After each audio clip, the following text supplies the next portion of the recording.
হাসরের ময়দানে আব্দুল করিম ডাক দিয়া বলবে, ও দয়ার মালিক, ও দয়ার আল্লাহ, আল্লাহ গো দুনিয়াতে তোমার গোলামি করতে পারি নাই, হুকুম মানতে পারি নাই রে মালিক,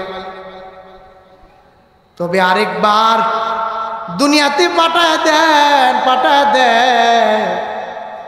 আল্লাহ গো আর জীবনে কোনো দিন তসবিহ হাতের থেকে ফেলবো না, রাখবো না, আর জীবনে কোনোদিন এক ওয়াক্ত নামাজও কাজা করব না, আর জীবনে আপনার কোনো হুকুম অমান্য করব না রে আল্লাহ।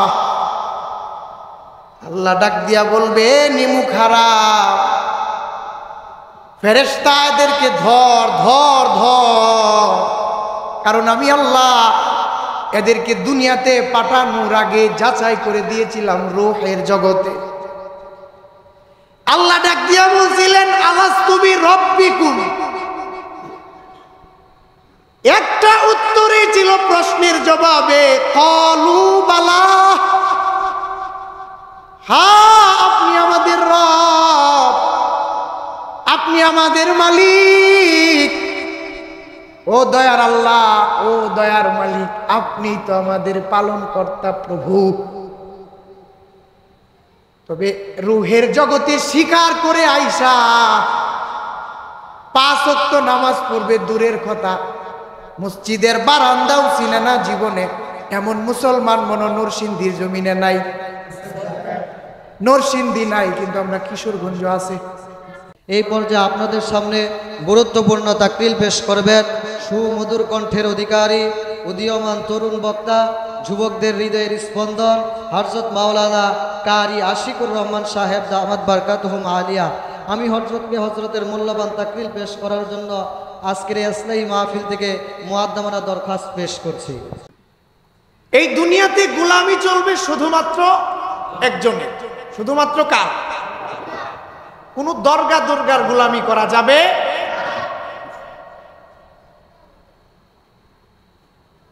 এই দুনিয়াতে আল্লাহ পাকের গোলামি করতে গেলে আল্লাহ পাক মুমিনের জন্য একটা সিস্টেম, পদ্ধতি বাঁধায়া দিয়েছে। ইবাদত যে মুমিন করবে, এটা আল্লাহ দুনিয়াতে পাঠাইছে। ইবাদত করার পরে আল্লাহর লাভ নাকি মুমিনের লাভ, এটা বোঝার দরকার আছে না? তো আল্লাহ বলেন, ওয়ামা খালাকাতুল জিন্না ওয়াল ইনসা ইল্লা লিয়াবুদুন, আমি আল্লাহ মানুষ আর জিনকে বানাইলাম শুধুমাত্র কেবলমাত্র আমি আল্লাহর গোলামির জন্য। মানুষ আর জিন বানাইছেন কার গোলামির জন্য? আসমান আমি আল্লাহ বানাইলাম, সূর্য আমি আল্লাহ বানাইলাম, চন্দ্র আমি আল্লাহ বানাইলাম, পাহাড় আমি আল্লাহ বানাইলাম, নদী নালা পাহাড় পর্বত বানাইলাম, আব্দুল করিমের গাছের মধ্যে কাঁঠাল দিলাম, আম দিলাম, জাম দিলাম। এখন আব্দুল করিমের গাছের মধ্যে কাঁঠাল দিছে, জাম দিছে, এটা সব মনে হয় আল্লাহ খাওয়ার লাগে দিছে। নরসিংদী মানুষের মতে মনে আল্লাহ খাওয়ার লাগে দিছে নাকি? কেটা খাওয়ার লাগে দিছে? আমি আল্লাহ এমন সিস্টেম দিয়া বানাইলাম, কয় বান্দা তুই বড়ই খাইবি, একটা সিজনের মধ্যে আমি বড়ই দিয়া দিলাম, তোর দাঁতের মধ্যে হালকা হালকা টক লাগবে, তুই চিবাইবে, ভালো লাগবো, আমি আল্লাহ উদ্দেশ্য করে তোর জন্য বানাইলাম। আমি আল্লাহ আম গাছে একটা সিজন নিয়ে আম দিয়া দিলাম, এই চন্দ্রটা আমি আল্লাহ দেখ, হে গোলাম, হে মুসলমান, আমি আল্লাহ বানাইলাম, চন্দ্রটা পর্যন্ত তোর গোলামির জন্য বানাইলাম। আল্লাহু আকবার। আমি আল্লাহ সূর্যটা পর্যন্ত তোর গোলামির জন্য বানাইলাম, কিন্তু তোরে সূর্যের গোলামির জন্য বানাইলাম। একটা বটগাছ তোর গোলামির জন্য বানাইলাম, তবে বটগাছের গোলামি করার জন্য তোরে আমি বানাই নাই। এই পাথরটা তোর গোলামির জন্য, তোর আনুগত্যের জন্য বানাইলাম, পাথরের গোলামির জন্য বানাই নাই। এই গোলাম, দুনিয়ার সব কিছু আমি আল্লাহ বানাইলাম তোর গোলামির জন্য রে বান্দা। এরে গোলাম, আল্লাহর গোলাম, দুনিয়ার সব বানাইলাম তোর জন্য, আর তুই বান্দারে বানাইলাম শুধু মাত্র আমি আল্লাহর জন্য। মা খালাকাতুল জিন্না ওয়াল ইনসি বিখাজুজ ইবাদাত নিস্তে মাকসুদ আজাহা। আল্লাহ বলে রে গোলাম,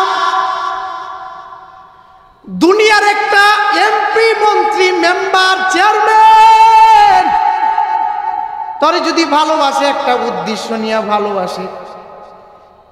আমরা সমাজও দেখবেন এমপি, মন্ত্রী, চেয়ারম্যান 5 বছরে খবর না, কিন্তু নির্বাচনের 2 মাস আগে মানুষের ফাওয়ের ধুলা সাফ করে লাই, এমন চেয়ারম্যান, এমপি, মন্ত্রী আছে না নাই? আর 5 বছর হেরার কোন বাপের বাইতাছেন? হেরা নিজেরাও ওইটা।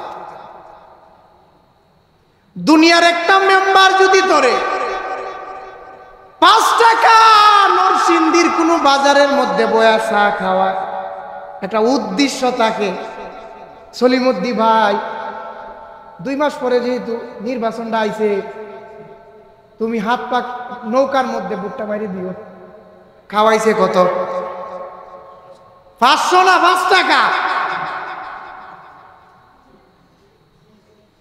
একজন এমপি আয় করছে নরসিংদীর কোন বাজারের মধ্যে, আইসা আপনারে পাইছে, আপনার চা স্টলের মধ্যে সিকিতে দাঁড়ায়া দাঁড়ায় দাঁড়ায় বয়ে বয়ে চা খাইতেছে। এমপি আয় করছে, এমপি আয় কয়, আব্দুল করিম ভাই, সামনে তো নির্বাচন, আইছিলাম আপনার কাছে। আইছেন, আমি বুঝছি কেন আসছে, ওই বুটটা মাইরে দিন যে ধানের শীষ। হ্যাঁ, কিন্তু খাওয়াইছে না এখন, আগে বুট চাইছে। তো দুনিয়ার একটা এমপি যদি তোরে 5 টাকা খাওয়াইয়া ভোট চাইতে পারে, দুনিয়ার একটা মেম্বার যদি তোরে না খাওয়াইয়াও ভোট চাইতে পারে, একটা উদ্দেশ্য নিয়ে চাইতে পারে। রে গোলাম, এরে গোলাম, আমি তোরে আশরাফুল মাখলুকাত বানাইলাম, এত সুন্দর করে আকৃতি দিয়া বানাইলাম রে গোলাম, আমি আল্লাহর কি কোনো উদ্দেশ্য নাই? বলে আমি আল্লাহর কি উদ্দেশ্য? আমি আল্লাহর উদ্দেশ্যর মধ্যে তোর রইলাম। কই তোর কি লাভ? তোর কি লাভ? কই এমন লাভ আমি আল্লাহ তোর জন্য বানাইলাম, তুই যদি দুনিয়ার মধ্যে ইবাদত করো, গোলামি করো। আল্লাহ জানায় দিলেন, ওয়াবাশশিরিল্লাযীনা আমানু ওয়া আমিলুস সালিহাত আন্না লাহুম জান্নাতিন তাজরি মিন তাহতিহাল আনহার। আল্লাহ ডাক দিয়া কয়, রে গোলাম, যারা দুনিয়ার মধ্যে ঈমান এনেছে, সৎ কাজ করেছে, আল্লাহ ডাক দিয়া বলেন, তাদেরকে সুসংবাদ জানায় দাও, তাদেরকে সুসংবাদ জানায় দাও, সুসংবাদ জানায় দাও। বলে কিসের সুসংবাদ জানায় দাও? আন্না লাহুম জান্নাতিন তাজরি মিন তাহতিহাল আনহার। তাদের জন্য আল্লাহ পাক এমন একটা জান্নাত বানাইছে, যে জান্নাতের নিচে নদী প্রবাহিত হবে। সাধারণ কোনো নদী না, নরসিংদীর কোনো নরসুন্দা নদী না, এমন একটা নদী আল্লাহ পাক জান্নাতের নিচে দিয়া দিবেন, যেখান দিয়া মধু যাবে, দুধ যাবে আর জান্নাতীরা খাবে আর আরাম করতে থাকবে। আল্লাহ আবার বলেন এমন ফল ফলাদি জান্নাতের মধ্যে আল্লাহ বান্দার জন্য জুগাইবেন, বান্দা খাইবে আর বলতে থাকবে হায় সর্বনাশ, এই জান্নাতি ফল, এই যে বড়ই আল্লাহ দিছে, এই বড়ই না দুনিয়াতেও খাইছিলাম, নরসিংদীর বাজারের মধ্যে এই বড়ই তো পাইছিলাম, এই আপেল না খাইছিলাম, এমন একটা বড়ই খাইছি যেই বড়ইটা আল্লাহ পাক জান্নাতে দিয়া দিছে, এমন একটা কমলা খাইছি যেই কমলাটা দুনিয়ার কোনো বাজারেও খাইছিলাম। এ আকৃতিতে এমনই থাকবে, তবে স্বাদটা থাকবে ভিন্ন, সাইডে থাকবে বড়, এমন একটা আকৃতি দিয়ে আল্লাহ পাক দিয়া দিবেন। আল্লাহ নিজেই ডাক দিয়া কয় হেরে গোলাম জানিয়া রাখো, শুনিয়া রাখো, জান্নাতের মধ্যে আমি আল্লাহ তোমাদেরকে ঢুকায় দিব। আল্লাহর কসম, জান্নাতের মধ্যে একটা জান্নাতি ঢুকবে আর কোনোদিন বাহির হবে না। একবার ঢুকবে আর কোনোদিন বাহির হবে না। এই জান্নাত কার জন্য বানাইছেন? কার জন্য বানাইছে? ঈমানদার। ইন্নাল আবরার লাফি নাঈম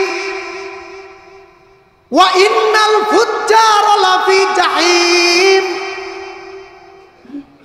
আল্লাহ বলে আমি আল্লাহ যারা দুনিয়াতে ভালো কাজ করবে, নেকের কাজ করবে, আমি আল্লাহ এদের জন্য একটা জান্নাত বানাইলাম সুসজ্জিত করে। আল্লাহু আকবার। আর যারা খারাপ কাজ করবে, আমি আল্লাহর গোলামি করবে না, আমি আল্লাহর হুকুম মানবে না, দুনিয়াতে যেমনে পারে যেভাবেই পারে এভাবেই চলতে থাকবে, এদের জন্য আমি আল্লাহ এমন একটা জাহান্নাম বানাইলাম। ওয়ালিল্লাযীনা কাফারু বিরাব্বিহিম আযাবু জাহান্নামা ওয়া বিসাল মাসীর। আল্লাহ পাকের গোলামি যারা করবে না, রবকে যারা অস্বীকার করবে, আল্লাহ কয় এমন জাহান্নাম আমি আল্লাহ বানায় দিলাম রে গোলাম।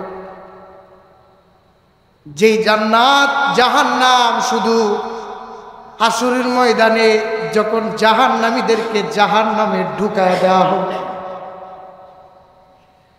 জাহান্নাম ডাক দিয়া বলবে ও দয়ার মালিক, আমাদেরকে ছেড়ে দেন, গুনাহগার গুলোরে আমাদের পেটের ভিতরে ঢুকায় দেয়। জাহান্নাম উত্তপ্ত হইতে থাকবে, এমন এমন এমন এমন অগ্নিশিখা এখানে থাকবে জাহান্নাম। দুনিয়ার একটা মুমের আযাব সহ্য করা যায় না, দুনিয়ার একটা মুমের উপরে ও নরসিংদী ভাইরা বাজানেরা, এই মসজিদ থেকে বাহির হইয়া দোকান থেকে একটা মোম কিনা 5 টাকা দিয়ে কিনা টেবিলের উপরে রাইখা দেখেন, এই টেবিলের মোমের উপরে 5 মিনিট হাত রাখা যায় কিনা? 5 মিনিট রাখা যাবে? অথচ দুনিয়ার এই আগুনের চাইতে এত ভয়ঙ্কর আযাব হবে আল্লাহ পাক হাসরের ময়দানে বেদিন বেঈমানদের জন্য রাখছে।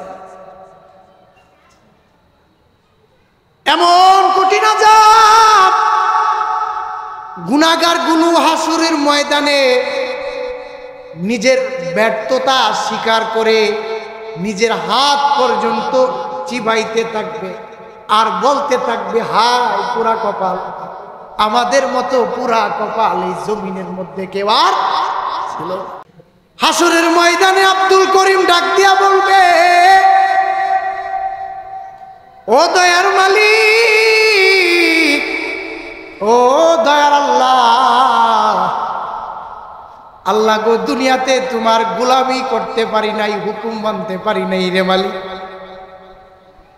তবে আরেকবার দুনিয়াতে পাঠায় দেন, পাঠায় দেন আল্লাহ গো, আর জীবনে কোনো দিন তসবিহ হাতের থেকে ফেলবো না, রাখবো না। আর জীবনে কোনোদিন একক তো নামাজও কাজা করব না, আর জীবনে আপনার কোনো হুকুম অমান্য করব না রে আল্লাহ। আল্লাহ ডাক দিয়া বলবে নিমু খারাপ, ফেরেশতা এদেরকে ধর ধর ধর, কারণ আমি আল্লাহ এদেরকে দুনিয়াতে পাঠানোর আগে যাচাই করে দিয়েছিলাম রূহের জগতে। আল্লাহ ডাক দিয়া বলছিলেন আলাস্তু বিরাব্বিকুম, একটা উত্তরই ছিল প্রশ্নের জবাবে, ক্বালু বালা, হ্যাঁ আপনি আমাদের রব, আপনি আমাদের মালিক। ও দয়ার আল্লাহ, ও দয়ার মালিক, আপনি তো আমাদের পালনকর্তা প্রভু। তবে রূহের জগতে স্বীকার করে আইসা 5 ওয়াক্ত নামাজ পড়বে দূরের কথা, মসজিদের বারান্দাও চিনে না জীবনে, এমন মুসলমান মনে নরসিংদীর জমিনে নাই। নরসিংদী নাই, কিন্তু আমরা কিশোরগঞ্জ আছে। নরসিংদীর মানুষ তো সবাই ভালো, হ্যাঁ আল্লাহর ওলি। আমরা কিশোরগঞ্জের মধ্যে এমন মানুষ অভাব নেই। তো জীবনে মসজিদের বারান্দা চিনে না, দেখে না, মসজিদের বারান্দা যায় না, এমন মানুষও তো আছে নাকি? আবার বড় করে ব্যানার লেখছে মোহাম্মদ আব্দুল করিম উসমানী, তা কি উসমানী?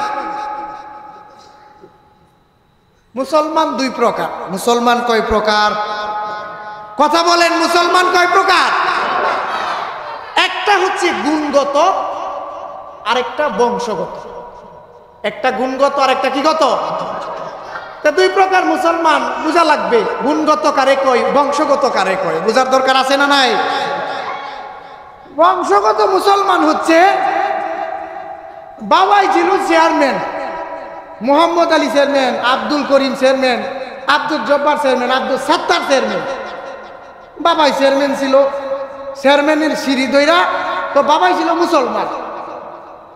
চেয়ারম্যানের সিঁড়ি দইরা ছেলে হয়েছে একজন, ছেলেও মুসলমান। নাতি হয়েছে, নাতিও মুসলমান।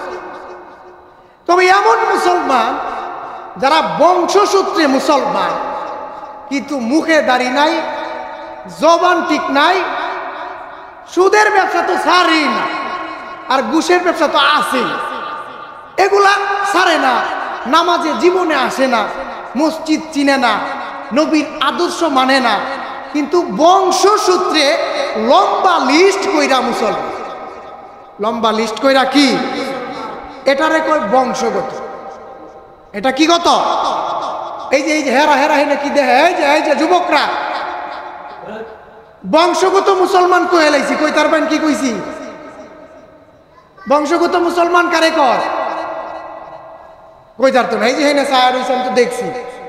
বংশগত মুসলমান কয় যারা সিঁড়ি ধইরা মুসলমান হইছে, আল্লাহ আল্লাহ রসুলের কোনো বিধান হুকুম আদর্শ নাই, এদেরকে কয় বংশগত। এদেরকে কি গত কয়? বংশগত। তে বংশগত মুসলমানের আল্লাহর দরবারে কোনো দাম নাই। আরেকটা হচ্ছে গুণগত। নরসিংদীর কোনো রেল স্টেশনের নিচে, বাস স্টেশনের নিচে বইয়া জুতা শিলা, সারাদিন গাওয়া, আর আপনার জুতা সেনা লেদা গোবর যেন দেমন সেন গেছে, কিন্তু হেডেরে গাওয়ায় গাওয়ায় সিলাইতেছে। কি করতেছে? সিলাই করে। মুসারে তো জুতাই শিলা নাকি? তে জুতা শিলায়, কিন্তু আজানটা দিতেই মসজিদে যায়। আজান দিতে কই জায়গা? দিনের কোনো কাজ তার সামনে আসতেই কাজের মধ্যে আঞ্জাম, তো হোক না সে মুসলিম, হোক না তার গায়ের কাপড়টা দেখলে বোঝা যায় না দুনিয়ার শ্রেষ্ঠ ফকিন্নি মনে হয়। নবী বলেন, ও উম্মত, আল্লাহ নবীরে স্বয়ং ডাক দিয়া কয়, ও নবী, আপনি যদি বলেন এই উহুদ পাহাড়টারে আমি স্বর্ণের বানায় দিব, অথচ নবী কয়, ও মালিক, ও আল্লাহ, আমি তো এই স্বর্ণের পাহাড় চাই না, আমি তো এই ব্যাংক ব্যালেন্স, এই টাকা পয়সা, এত অর্থ, এত কিছু দুনিয়ার নাজ নিয়ামত আল্লাহ আমি চাই না, আল্লাহ আমি দুনিয়াতে এই সাধারণ জীবন যাপনে আমি নবী স্বয়ং পছন্দ করি। সুবহানাল্লাহ কইতেন না? গরিব থাকা নবীর সুন্নত, এমনকি নবী একটা পছন্দনীয় কাজ। দুনিয়াতে টাকা নাই, পয়সা নাই, খাইতে পায় না, রিক্সা চালায়, আছে না নাই? কিন্তু রিক্সাওয়ালায় সুদ খায় না, ঘুষ খায় না। নবী কয় প্রকৃত মুসলমান, প্রকৃত মানুষ, তারে দেখো, আর কিছু দেখা লাগবে। এ হচ্ছে গুণগত, কি গত? বাপের পরিচয় নাই, মায়ের পরিচয় নাই, কিছু জানে না, বুঝে না, কিন্তু নবীর আদর্শ আছে, আল্লাহর বিধান আছে।